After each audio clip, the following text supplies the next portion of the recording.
I think it's been clear for a few weeks now that West Ham have been keen to move on Said Benrahma during the January transfer window. Available for the right price, I think, is a fair thing to suggest. And despite the reported interest from some Saudi clubs, from Lyon, Marseille, Brentford, Fulham, I've always been reluctant to believe that Benrahma would actually leave in January. I couldn't see any club paying the fee that West Ham would want. Whatever you think he's possibly worth, or whatever you think the club would demand, 15 million is the rough figure I think West Ham would require in order to authorise that sale. I just couldn't see any club paying it. And then you add in the injuries to Jared Bowen and Lucas Paqueta at the same time. Mohamed Kudus was away at the African Nations. I just struggle to believe that Said Benrahma would actually leave West Ham. I think he was needed. But everything has changed in the last couple of days.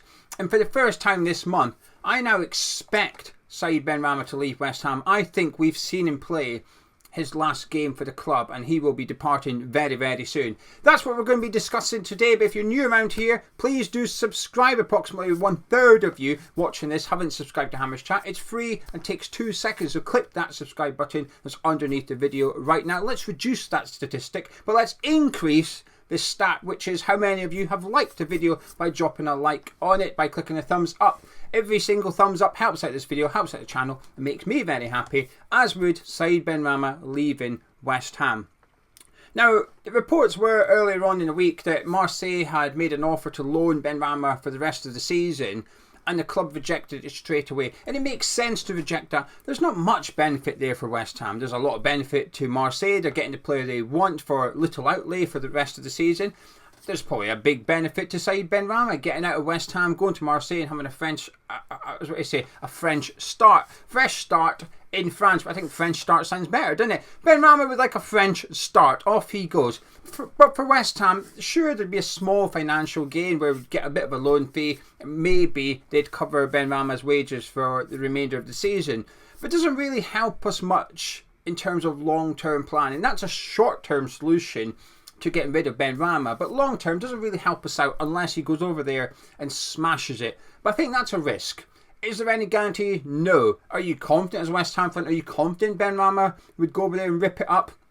I certainly amn't. So a loan fee, us rejecting that loan bid from Marseille, made sense. However, reports in the last 24 hours are we changed our mind. West Ham are now willing to accept a loan bid, providing it has an obligation to buy. Now, I think we might have accepted it anyway prior to the Bristol City game if it had an obligation to buy, because it's guaranteed cash. We just get it in the summer rather than January, but allows us to do that long-term planning. It allows us to replace Said Benrahma, and I think this is the crucial thing here and the big difference between Benrahma and Kerr leaving West Ham in the January transfer window.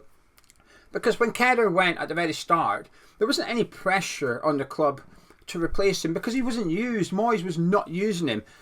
Whether that was the right thing or wrong thing to do, that's not the argument here. I think he deserved more game time, and I would have liked to have seen him utilised more. But Moyes wouldn't play him, so I think it's the right thing to do to offload him. But the requirement to replace Kerr was minimal. And at the time, I think the form of Mavropanos helped. I know he's not been great since that, but at the time, Mavropanos was playing really well next to Ogbonna at centre-back. So we had Mavropanos playing well. Zuma's, in my opinion, our best centre-back. Broken, but our best centre-back. Ogbonna had put in a couple of decent performances. And then we had Aguerd away to African Nation. I think we're fine in the centre-back department. Ben Johnson's put in a few decent performances as well to give us cover for Soufal. So Kerr was surplus to requirements. Offloading him, not replacing, not an issue. Said Benrahma is completely different though. And I'm not even talking about the injuries to Bowen and Paqueta.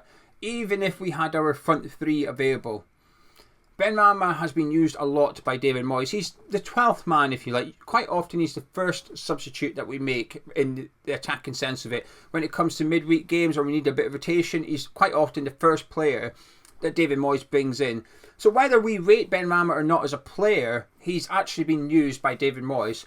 So I think there's a pressure on the club that if they allow Benrahma to go, they must replace him. And I think that pressure remains. And I think we have to replace Said Benrahma. Now, I'm confident we'll bring in one player. I've always been confident we'll see one new signing in January. Hopefully two, maybe two, but one. I don't think we'll do more than two. You can only change 3 players in your European squad anyway. Obviously, Connor Coventry's left, but we can't replace Connor Coventry in the European squad because it has to be someone that's been trained at the club.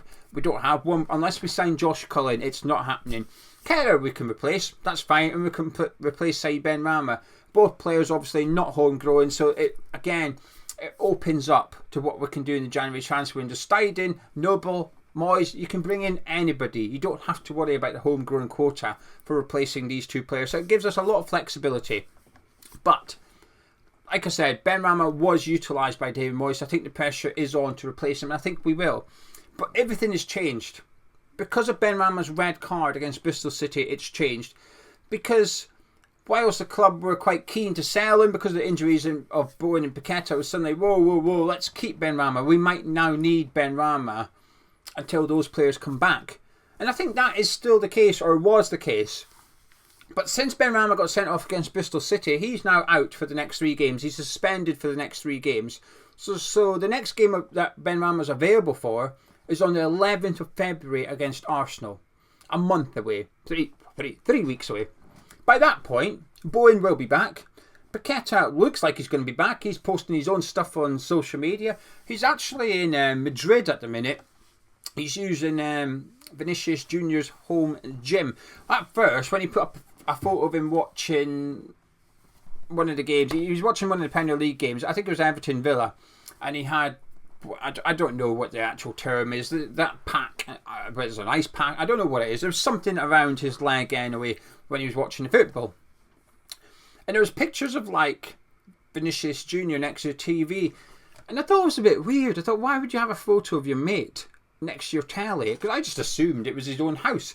But I just thought it was a bit strange that in his living room, he'd have pictures of his mates there. And family members maybe, but not your friend. But now anyway, I get it now. He's actually in Vinicius Junior's house. That's why there's a picture of Vinicius Junior next to the television. Is that, no, his mate. It's just, saying that, a photo of yourself is a bit weird as well. Anyway, he's posted videos on social media of him doing work in the gym with the ball, with that band around your knees and stuff like that. So he dismissed the 2-month rumour himself. He's now posting a lot of stuff about his recovery. It's getting my hopes up. I'm not getting up for Sunday. I know he's not going to be back for Sheffield United, but I'm getting my hopes up. I might see him against Bournemouth. I don't want him rushed back. But it looks like he's taken his sort of rehab into his own hands here, because we know he flew in his own specialist. He's gone off to Spain. It'd be interesting to see what Moyes' reaction is to this, because Moyes didn't like the fact Cornet went and did his own thing in France. Paqueta's now doing it in Spain. I've got a feeling the reaction will be slightly different, but we'll have to wait and see. But anyway, my hopes are up. But Paqueta will probably be back before Said Benrahma. And then Mohamed Kudus, well, depending on what happens today and tomorrow, he might be back ASAP. Not quite for Sheffield United, but they play Mozambique on Monday. They play Mozambique on Monday. There's at the minute a chance Ghana are eliminated tomorrow, or at worst on Monday. So come Tuesday, get Kudus back to London immediately. My point is, a long-winded one, I apologise. My point is, Said Benrahma was required to cover for the absence of those 3 players. But actually, now, because of that red card and 3-match suspension, the other 3 players might be back before him. So he's not really providing us any cover now. So the reaction from West Ham has been, actually, let's make him available for loan as long as there's an obligation to buy in the transfer. And I think this makes complete sense. Hopefully Marseille are going to come back in. They've already had that bid rejected. The reports are Marseille will return with a bid. Of course, it depends what the fee for the summer is, but if you can get 10-15 million for him, I think it's a good deal for West Ham. It hopefully means that we can free the cash up for Steiden to spend now in the January transfer window. And when I say Benrahma needs replaced, I still think we could do with a other player. We've been linked to a host of wingers. When I spoke to X, he said Ibrahim Osman, he feels is the number 1 target, but if Benrahma left, he would expect us to make a move possibly for Jack Clark. He's done another update on Patreon earlier today, and Jack Clark was mentioned again. So was a couple of other players I've never heard of. I might have to message Sloth again, say, Steve, I need your help. Can you come chat about these players I've never heard of? Often I feel bad that I've not heard of them. I think I need to up my game, but then I'm like, well, it's bad. I don't have time. How Steve is able to watch this much football, I do not know. Saying that, I'm going to be watching a bit of the African Nations today. In regards to the African Nations, by the way, if Egypt beat Ghana tonight and then Mozambique beat Cape Verde tomorrow, Ghana are out. Ghana are guaranteed to finish 4 because in the group stages it goes to head. So even though Ghana could then beat Mozambique on Monday and finish on even points with Cape Verde would finish 3rd because they'd already beaten Ghana early in the competition. So if Egypt win tonight, Mozambique win tomorrow, Ghana are out of the African nations. So in theory they could already be eliminated before Sunday, but obviously they've got that game on Monday, so he wouldn't come back. Chris Hughton was a little bit cards close to chest about Kudus being available this evening, but he said he might be. We'll wait and see, so we're unsure. But the good thing is, if he doesn't make it, he's nearly fit. I think he'll be playing tonight anyway, so I'll be tuning in. In regards to Benrahma, I've gone off on a lot of tangents there. I apologise, but I'm going to finish up with a summary on Said Benrahma. I hope this departure of Benrahma goes through. The phrase, I hope I never see him in a West Ham shirt again, I think is harsh. I think it's like last resort, nuclear option. And sometimes it gets used. Aaron Creswell getting sent off against Frankfurt, you saw that phrase get used a lot. Now, a lot of the time it's an emotional reaction, and that is okay. This is a fan channel. I'm a West Ham fan. I'm not a journalist. I'm not in the know. This isn't a new news organisation. I'm allowed to be emotional. You're allowed to be you're allowed to be emotional. You're a West Ham fan. So if after the game you react and say, "Oh, I never see him in a West Ham shirt again," and a couple of days later you change your mind. That's okay. You're allowed that. It was an emotional reaction. It's understandable. It's easy. A big West Ham fan getting upset that Creswell got sent off in the Europa League semi-final and you were angry about it. That's normal. Anyway. My point is, it's a very harsh phrase. It's the worst one. I don't see what else could be worse than that regarding a player. I hope to never see him in our team's colours again. But that's how I feel about Benrahma. Not because I think he's crap or anything like that. It's because it's a January transfer window. If this was February, I wouldn't be saying this. But it's not. It's January. We can get rid of him now. I hope we never see Benrahma in a West Ham shirt again. I hope we're able to move him on and get terms that are favourable to us, which allow us to go and do something in the January transfer window and bring players in. I think he's been a decent player for us. I don't think he's been fantastic. I don't think he's been terrible.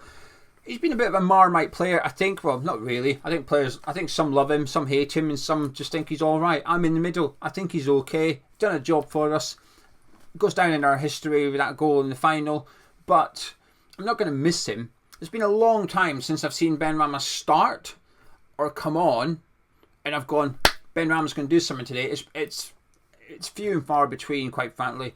At the start of last season, I think he was in good form. As the season went on, as other players got better, he got worse. And I think it was, well, maybe he didn't actually.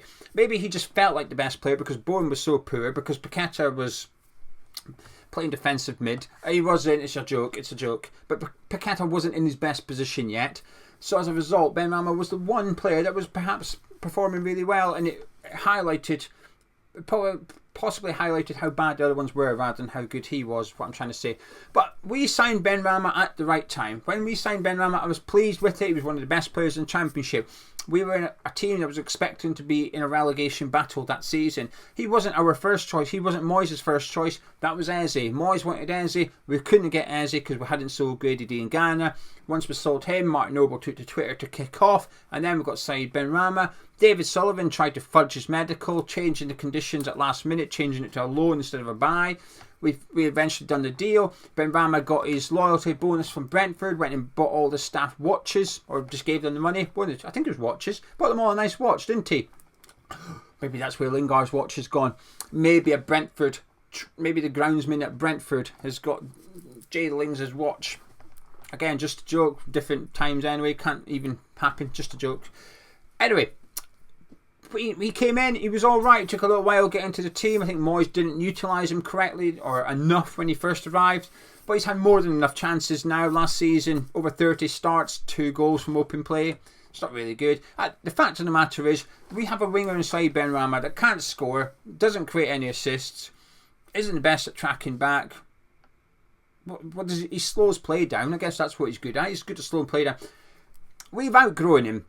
We signed him when we were down the bottom of the Premier League. We're now 6th in the Premier League. Is he good enough for a side in European football? No. He's good enough to play European football, but not for a club challenging to get into European football. He's not good enough for us anymore. He was, now he isn't. That's how I see it. And for the club to grow, for the club to continue to evolve, and hopefully stabilise ourselves as a top 10 team in the Premier League with a chance of European football every season, you need to upgrade players like Said Benrahma. So pleased we had him, but also pleased that he's potentially going in January transfer window. And that red card, it was bad at the time, actually might be one of the best things that's happened to us, because it's now given the club, it's taken any reasons we had for retaining Said Benrahma, which is to cover the injuries. It's gone now because he's not covering the injuries. He's suspended. Get rid of him. Anyway, there you go. Mini rant. Off on a few tangents. I'll be back tomorrow at, I don't know what, Sheffield United preview. I already said I don't know what about Sheffield United preview. I'll be back tomorrow with Gonzo with the Sheffield United preview. If you've enjoyed this video, please do drop a like on it by clicking the thumbs up. Subscribe to Hammer Chat. I'll catch you in a bit.